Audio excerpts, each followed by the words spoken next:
Muito bem, estamos de volta. Agora vamos trabalhar com o Paraná colonial, ou seja, da chegada dos primeiros europeus até a formação do Paraná como província autônoma lá em 1853, meados do século XIX, portanto. Primeiro é preciso que você relembre suas aulas de História do Brasil para entender aí a ocupação portuguesa e espanhola em território paranaense. Nós tínhamos um tratado chamado Tratado de Tordesilhas, que dividia as terras a leste dessa linha como sendo de possessão portuguesa e as terras a oeste como sendo de possessão espanhola. Você visualiza que a maior parte do território do atual estado do Paraná pertencia, na verdade, a domínio espanhol. E uma fração muito menor, graças à Tordesilha, ao lado leste dessa linha, pertencia a controle português. Trazendo mais para pertinho, você vê que o atual território do Paraná ficava em sua grande parte, claro, dentro do domínio espanhol, enquanto a parte portuguesa ainda ficava dividida em duas capitanias, uma parcela maior, a norte, a capitania de São Vicente, uma parcela menor, a sul desta linha, ficava, claro, a capitania de Santana. Território espanhol a oeste, território português a leste da linha de Tordesilhas. Vamos então agora finalmente ver como espanhóis, índios, jesuítas e bandeirantes se relacionavam na maior parte do território paranaense, ou seja, o território espanhol, que como vimos era a porção maior do território paranaense. Primeiro é preciso que a gente dê uma olhadinha nesse mapa atual, claro, sobrescrevendo a ele esta linha avermelhada que você vê, que trata de um território criado pela coroa espanhola em 1608, conhecido como Território ou Província Real del Guairá, o famoso Região do Guairá. Essa região que você vê agora escurecida é uma região criada pela coroa espanhola e, como você vê, é a maior porção do território paranaense. Essa porção só foi criada em 1608 para dar à coroa espanhola o maior controle da exploração das riquezas dessa região. Mas, claro, a criação da província do Guairá é posterior à sua exploração, ou seja, antes mesmo que a coroa espanhola criasse o Guairá, portugueses e espanhóis já perambulavam por aí. Professor, você falou português, mas a região não pertencia à Espanha?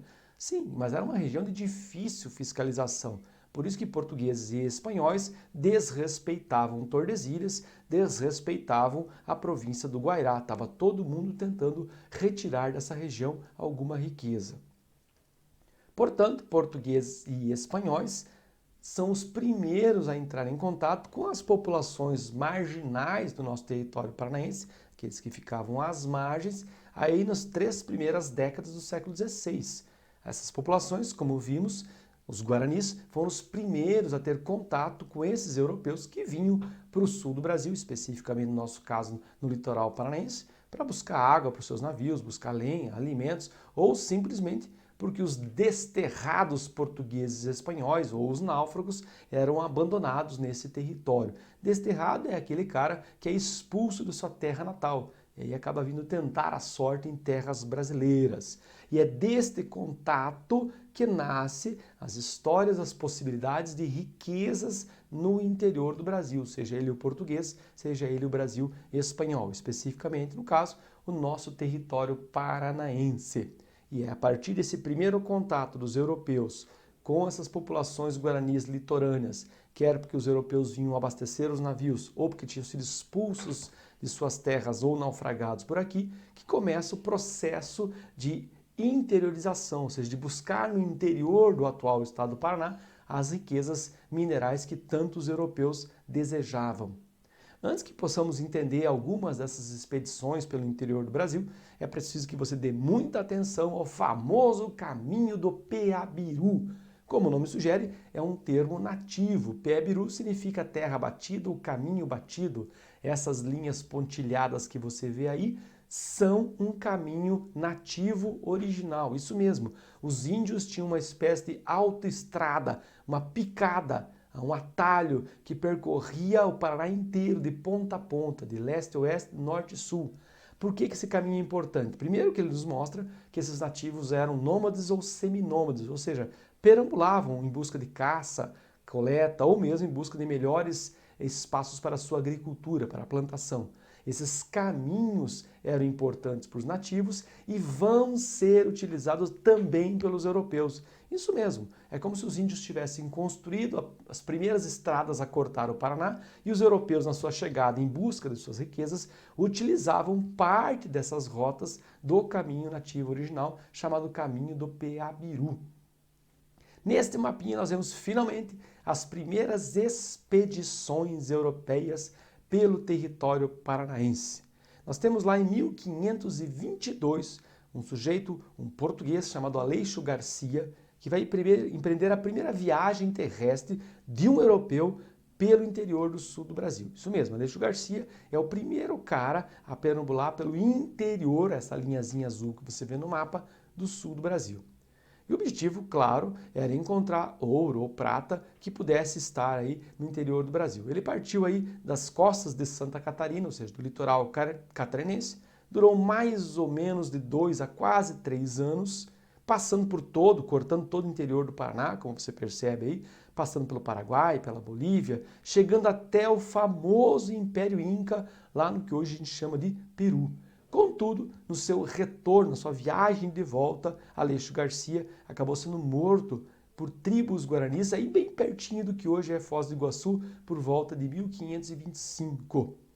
Lá, mais ou menos em 1531, um outro português chamado Pero Lobo vai fazer praticamente o mesmo caminho percorrido pelo Aleixo Garcia, só que dessa vez partindo de mais ou menos onde hoje é São Paulo, com mais ou menos 80 portugueses e alguns índios do tronco linguístico tupi que o ajudaram a encontrar essa rota anteriormente percorrida por Aleixo Garcia. E essa expedição, que deve ter seguido o mesmo caminho do Garcia, teve também o mesmo destino, não só o caminho, que você vê no mapa como linha azul, como também o final, ou seja, Pero Lobo e os seus também foram mortos por indígenas bem pertinho aí da cidade de Foz do Iguaçu. Temos então ilustrado no mapa essas viagens, tanto de Aleixo Garcia quanto de Pero Lobo, percorrendo aí o interior do Brasil, sul do Brasil. Finalmente, em 1541, teremos a expedição de Álvaro Nunes Cabeça de Vaca. Isso mesmo, isso é o nome dele, Cabeça de Vaca. Cabeça de Vaca foi enviado pelo rei espanhol para ser o comandante da província do Paraguai. Portanto, seu objetivo era chegar até Assunção, no Paraguai. Ele é importante não só porque ele corta o Paraná de ponta a ponta, mas porque ele, além de ser acompanhado por pacíficos índios guaranis, desvia de ocupações de assentamentos caigangues. Como nós vimos nas aulas sobre os nativos, os guaranis eram mais amistosos, enquanto os caigangues e os xoquilengues não eram tão acessíveis assim ao colonizador europeu.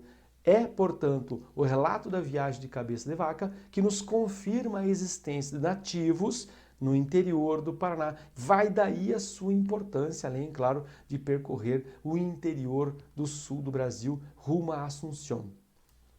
Também sob controle espanhol, sob a batuta de exploradores espanhóis, vamos ter a fundação das primeiras cidades no interior do Paraná.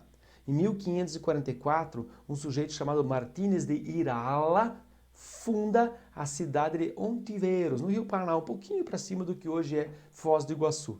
Já em 1553 e 1554, outro espanhol, Rui Melgarejo, acaba fundando a Cidade Real del Guairá, no que hoje nós conhecemos aproximadamente como Terra Roxa, no Paraná. Além disso, esse mesmo Rui Dias Melgarejo funda ou participa da fundação da Vila Rica del Espírito Santo, bem pertinho aí do que hoje a gente conhece como Foz do Rio Corubataí, aí no município de Fênix, faz parte do Parque Estadual Vila Rica do Espírito Santo. A grande contribuição dos espanhóis para a ocupação, para o povoamento do interior do Paraná, nessa região que os espanhóis chamavam de província del Guairá, ou simplesmente região do Guairá, é a fundação das missões ou reduções jesuíticas nesta região, especialmente a partir de 1610.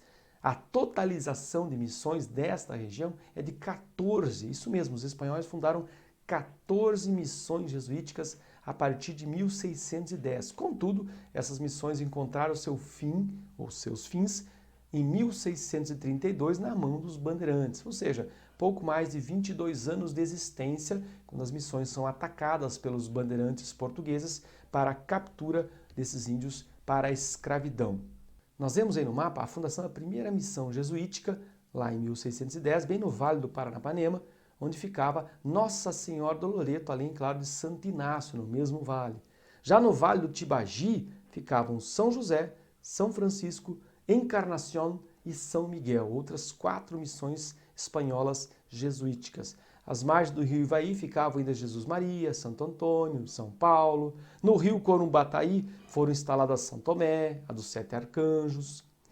Nas cabeceiras do rio Piquiri implantaram São Pedro, Concepção. No médio rio Piquiri ficavam ainda as missões de Nossa Senhora de Copacabana e São Pedro. Todas elas, como nós falamos, foram destruídas por bandeirantes, especialmente os paulistas, aí no finalzinho da terceira década do século XVII. Vejam como o mapa da região do Guairá está ocupado nesse momento, especialmente por essas cidades fundadas por exploradores espanhóis, mas muito mais destacadamente pelas missões jesuíticas espanholas fundadas entre 1610 e 1632. Muito bem, é isso. Até a próxima aula!